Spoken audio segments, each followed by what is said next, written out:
The icy waves of the Baltic Sea crashed against the hull of the MV Wilhelm Gustloff on the night of January 30th, 1945. Thousands of souls huddled within her once luxurious confines, seeking escape from the advancing Red Army. Families huddled together, their hopes pinned on reaching the safety of friendly shores. The atmosphere was tense, a mixture of fear and desperate optimism hanging in the air. Little did they know their refuge was about to become a watery tomb.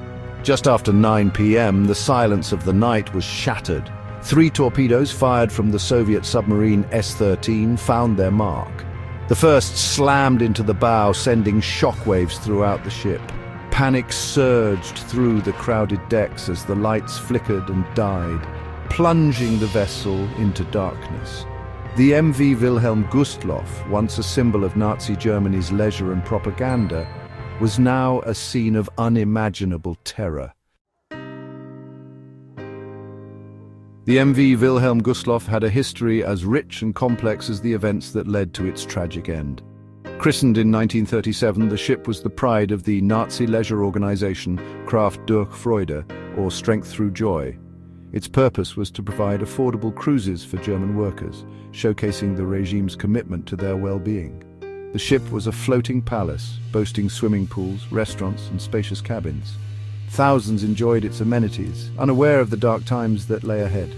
With the outbreak of World War II in 1939, the MV Wilhelm Gustloff's role shifted dramatically. No longer a symbol of leisure, it was commandeered by the German Navy and repurposed as a hospital ship. Painted white with red crosses, it ferried wounded soldiers across the Baltic Sea. However, as the war raged on and German losses mounted, the ship's purpose evolved once more.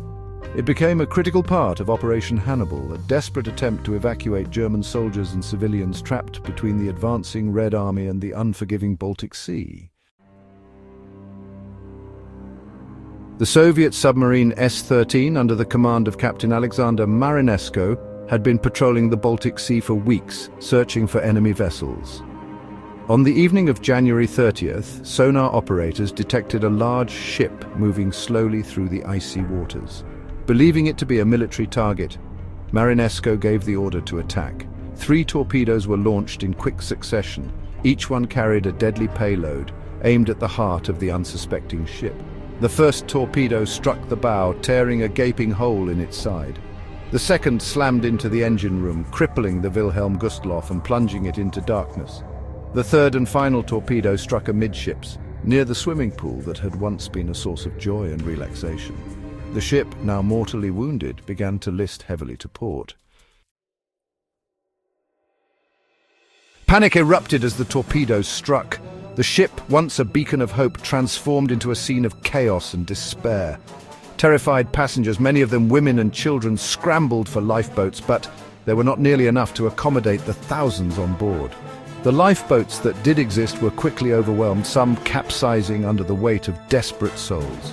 The frigid air temperature, hovering well below freezing, added another layer of horror to the unfolding tragedy.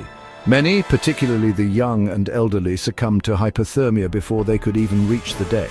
The icy water provided no escape, claiming victims as quickly as the torpedoes themselves.